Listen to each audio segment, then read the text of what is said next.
Hey, my name's Michael with Central Alps, and today we're going to be looking at a DV8 JL over windshield light bar bracket. Yes, that is what they are called. Why are they called that? Because it's a light bar over the windshield, but I just prefer a light bar bracket. But you know, it is what it is. Honest, I love the cutouts. I love the CNCing. I love how it lets the A-pillar color shine through. Biggest tips right now. One, they give you some foam padding with 3M on the backside that you can stick to either the light bar or the Jeep. I feel like a lot of people, honestly, I personally would have probably stuck it to the Jeep, but a lot of people will stick it onto the Jeep. Professional tip, stick it onto the light bar brackets, then you don't have it interfering with the Jeep. Second tip is these side bolts.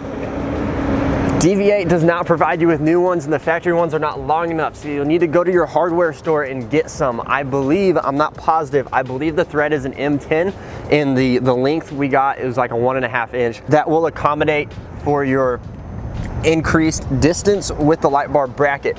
Those are the two tips. One, put the padding onto the light bar bracket, not the actual frame, not the actual body, and then go get those M10 by 1.5 bolts so that you can actually mount it properly. With that being said, if you have any questions, please feel free to leave us a comment, shoot us an email, or give us a call or text at 833-268-2577. Again, my name is Michael with Central Alps, and thanks for watching.